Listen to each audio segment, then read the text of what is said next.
नमस्कार. महाराष्ट्रातील तमाम माता भगिनींचे आपल्या TV6 मराठी या यूट्यूब चॅनलवरती सरचे स्वागत आहे. लाडक्या बहिणींसाठी आज 2 मोठ्या बातम्या आहेत. त्या 2 मोठे अपडेट्स या ठिकाणी आलेले आहे. पहिली म्हणजे जून हप्त्याबद्दल इथे मोठी अपडेट्स या ठिकाणी आलेली आहे. जून हप्ता आपल्याकडून कधी जमा होऊ शकतो त्याच्याबद्दल इथे मोठी महत्त्वाची माहिती या ठिकाणी आलेली आहे. आणि त्यानंतर सगळ्यात मोठी बातमी म्हणजे लाडक्या बहिणींना पुन्हा एकदा मोठा धक्का बसलेला आहे. नागपूरमधील 1,00,000 महिलांच्या खात्यात एकही रुपया येणार नाही. सरकारने याबद्दल मोठा निर्णय घेतलेला आहे. म्हणजे इथं एकंदरीत जर बघितलं तर 1,00,000 ज्या महिला आहे ना, या आता अपात्र इथे होण्याच्या तयारीत आहे. आता त्याबद्दल सुद्धा आपण इथे मोठी बातमी या ठिकाणी बघणार आहोत. परंतु त्याआधी आपल्या जूनच्या हप्त्याबद्दल आपण इथे माहिती बघणार आहोत.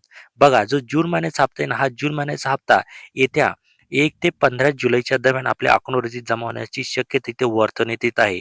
अशी मोठी अपडेट्स या ठिकाणी आलेली आहे. परंतु हा जो हप्ता आहे ना, हा हप्ता आता सगळ्यांनाच भेटणार नाही. कारण की मे महिन्याचा जो हप्ता आहे ना, हा मे महिन्याचा हप्ता जवळ-जवळ 85% लाडक्या बहिणींच्या अकाउंटवरती जमा झालेला आहे.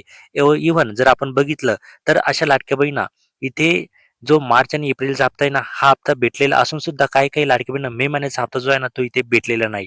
तर असं झालं तर आता जो मे महिन्याचा जो हप्ता आहे ना, हा मे महिन्याचा हप्ता सुद्धा काही लाडक्या बहिणींना इथे भेटलेला नाही. त्यामुळे आता जो जून महिन्याचा हप्ता आहे ना, हा जून महिन्याचा हप्ता सुद्धा सगळ्या लाडक्या बहिणींना भेटणार नाही. हे सुद्धा इथे लक्षात घेणे खूप गरजेचं आहे. इव्हन तुम्हाला मे महिन्याचा हप्ता भेटला का ते कमेंटच्या माध्यमातून नक्की सांगा. आता वळूया महत्त्वाच्या बातमीकडे म्हणजे नागपूरमधून जी बातमी आलेली आहे ना, त्या बातमीकडे.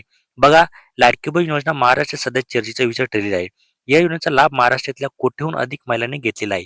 गेल्या काही दिवसांपासून केवायसी प्रोसेस सुरू होती आणि त्यात पात्र महिलांची पडताळणी केली जात होती.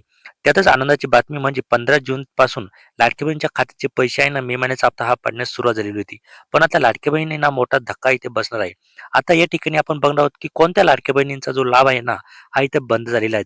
बघा, नागपूर जिल्ह्यातल्या 1,00,000पेक्षा जास्त महिला या योजनेसाठी अपात्र ठरण्याची शक्यता आहे. शासनाने या योजनेचा लाभ घेणाऱ्या सर्व महिलांना केवायसी पूर्ण करणे अनिवार्य केलेलं होतं. आता यासाठी कोणती मुदतवाढ दिली जाणार असल्याचे स्पष्ट करण्यात आलेलं आहे.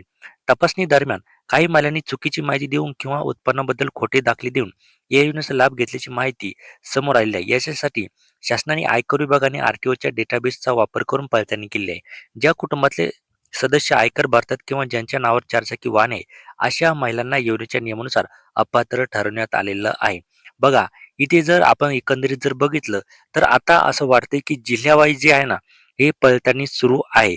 जर बघितलं तर सगळ्यात पहिले पुणे जिल्हा झाला, त्यानंतर सांगली जिल्हा झाला, त्यानंतर इथे संभाजीनगरमध्ये सुद्धा खूप साऱ्या लाडक्या बहिणी अपात्र झाल्या. त्यानंतर अमरावतीचा नंबर लागला आणि आता पुन्हा एकदा नागपूरच्या इथे ज्या लाडक्या बहिणी आहेत, ते इथे अपात्र इथे करण्याच्या इथे तयारीत आहे. म्हणजे असं जिल्हा जे आहे ना, तिथे तर अपात्रची जी तयारी जी आहे ना, ही सुरू झालेली आहे असं वाटतंय. एकंदरीत जर आपण बघितलं तर याच्यामध्ये जे नियम सांगितले जात आहे ना, ते म्हणजे चारचाकी वाहने असेल, तुमचं जर उत्पन्न 2.5 लाखांच्या वरती असेल, अशा लाडक्या बहिणींना इथे अपात्र करण्यात आलेलं आहे. म्हणजे एकंदरीत जर आपण बघितलं तर आपल्याला असं आता वाटतंय, की या लाडकी बहिणीचे जे निकष आहे ना, हे खूप कडक करण्यात आलेले आहे. म्हणजे आता सगळ्यांनाच या योजनेचा जो लाभ आहे ना, तो इथे भेटणार नाही. याची छाननी जी आहे ना, ही आता सुरू झालेली आहे आणि छाननी अशी साधारण नाहीये. छाननी म्हणजे गाळून-गाळून ज्या लाडक्या बहिणी खरंच गरज आहे, त्यांनाच आता या योजनेचा जो लाभ आहे ना, तो इथे देण्याच्या सरकार तयारीत आहे. बाकीच्या सर्व लाडक्या बहिणी ज्यांना खरोखर पैशाची गरज नाही, त्यांना आता इथे बाद करण्यात येत आहे. म्हणजे खरंच आता ज्या लाडक्या बहिणींना याची खरोखर गरज आहे, त्यांनाच इथे इथे चान्स भेटत आहे. परंतु सरकारने काय करायला पाहिजे, की पुन्हा एकदा जी के-वाय-सी आहे ना, ही सुरू करायला पाहिजेत. कारण की खूप साऱ्या ज्या गरजू महिला आहे ना, या गरजू महिलांना अजून सुद्धा इथे लाभ जो आहे ना, तो इथे भेटत नाही.